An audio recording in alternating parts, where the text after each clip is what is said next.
Right. Because everybody kind of across the board recovery has gotten worse with the single air dodge. So the characters that had problems with recovering in the first game, it feels like everybody kind of is down to their level now. Right. I'm happy to see that kind of game design where we're not just buffing and nerfing characters here like crazy. We're just, you know, changing the core mechanics of the game so everybody works. There's no like real cheese or gimmicks or anything like that. So up next, it seems like we have Mutace and Ewok. So that's Peach Florida. and... I'm not sure who Ewok is playing in this game, actually. Played a lot of Cloud in Smash 4. Right. Some of the Cloud players have not followed with Cloud, but some have. I mean, like, rather than playing Cloud, in Smash 4, most people are just playing up air, the character. Ewok also has a very good Lucas, so in Smash 4 at least. But it looks like it was Pichu and Peach. So. All right. Pichu Peach. Peach, another character that kind of has maintained dominance in this game, at the start at least. Right. A lot of the same tools. She seems a little bit quicker. That down tilt has been devastating. A very quick move, launching them very low to the ground to continue those lame flow cancel nairs.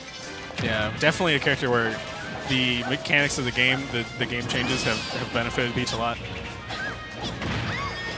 And Pichu, another character that we haven't seen since Melee, of course, but has gotten crazy increase in this game. Just substantial changes, a lot less damage like given to herself, as well as just a lot more damage going forward.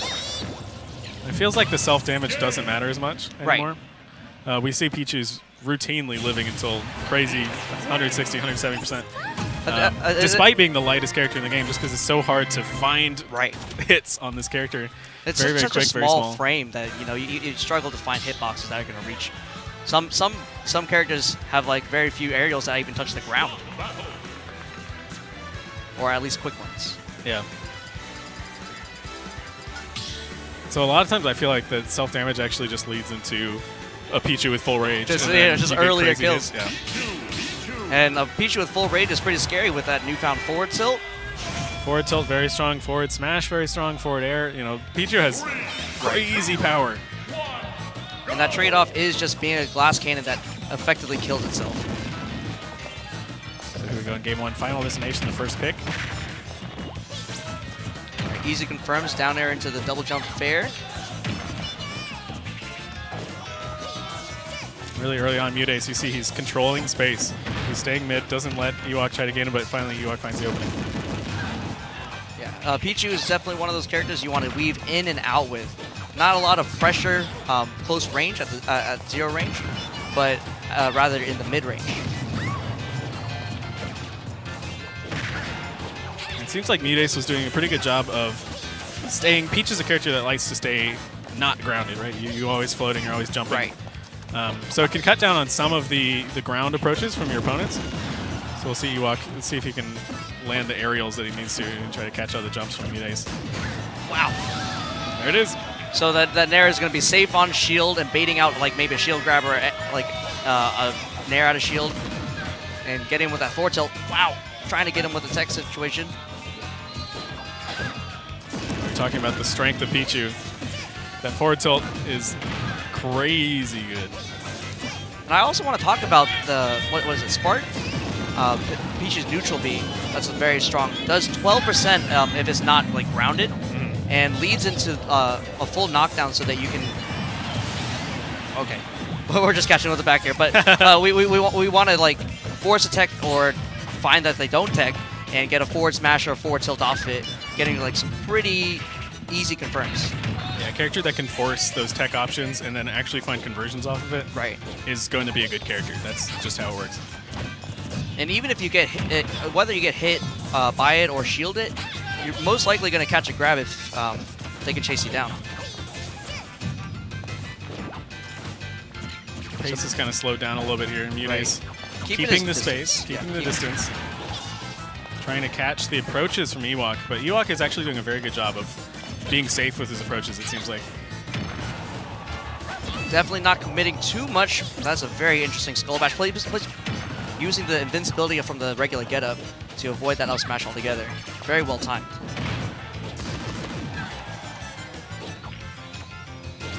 Wow. you don't want to be above saw Pichu. that.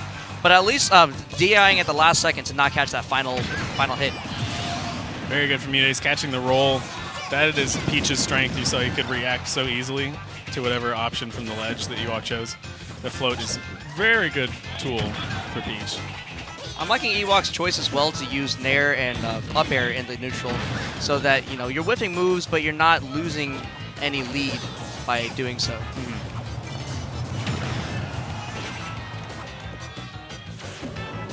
See a forward tilt right there. I'm about to call right there.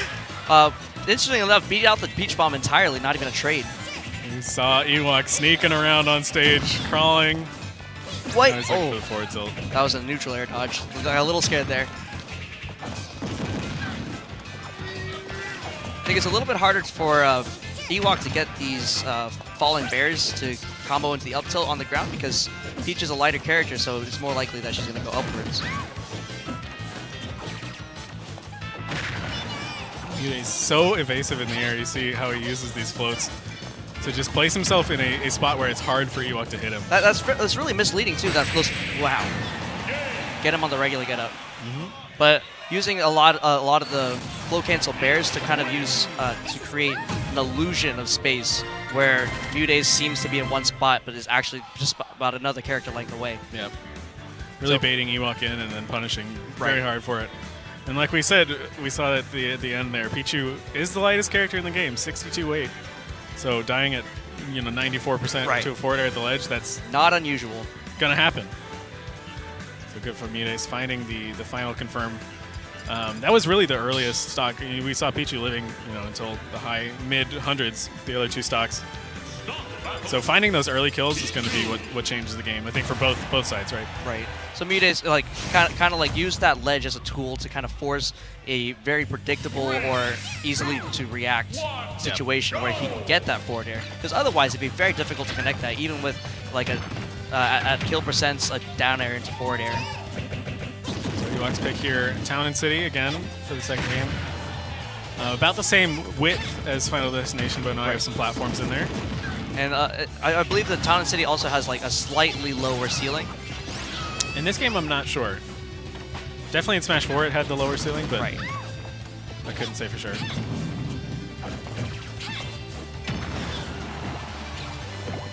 Oh, gets just the turnip. Oh, misses up the agility. That is unfortunate. So I was going to say, Peach's recovery is very good. It goes very, very far. It doesn't have a hitbox, of course, but Ewok a little off on the agility. Wow, nice, really quick combo. Now Mutes has all of the momentum. Right. You make a silly little mistake like that, you're missing your recovery. It feels so bad, and then you try to rush into, I'm going to take it back, right? You lost this momentum. You end up running into a lot of hitboxes like we saw there. We saw that really early combo from Mutes. Fortunately, during that first combo, he was able to tech and avoid the rest of that combo. And Mutes, we've seen, he's shown that he can punish these unsafe approaches. I believe that was a shield poke, too.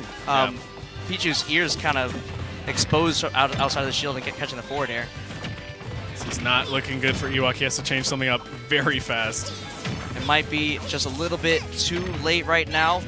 Mutes a fortress with that with the hips. I actually really like this change from Mutes. He detected this change in momentum, and he is really pressing his offense now.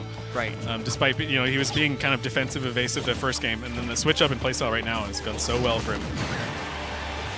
People forget about the mentality of players while you're playing. So if you're going to be winning, you're going to put on the pressure. They're just going to be very nervous, not going to do many out of shield options, or maybe making bad out of shield options even. Make them feel cornered. They're going to make worse decisions. But Ewok finds the first stock, only at 70%. He's racking up damage very quickly. Right. Mutes once again kind of putting himself in a situation where he gets caught by the thunder. This is what Ewok needs if he needs to come back in this game. But now Mutes has the stage. He can set back into his defensive game style. And Mutes is floating right below like a full hop distance, so that he is not vulnerable too much in the air because he's able to react, but he is at the same time avoiding the sparks on the ground. Very nice evasion from that thunder too, almost getting the forward air punish. you. 111. Right. Very scary. I believe he wanted to hit the Nair out of shield, but met up with the Buki. Munice a little bit faster. Gets the 2-0 victory over Ewok. First game, very, very close. Could have gone either way, but the second game, Munice really ran away with it. Right. We saw that change in game style, the gameplay, right? He got the lead early, a little mistake from Ewok, pushed his momentum, and then just went crazy with it. Yeah.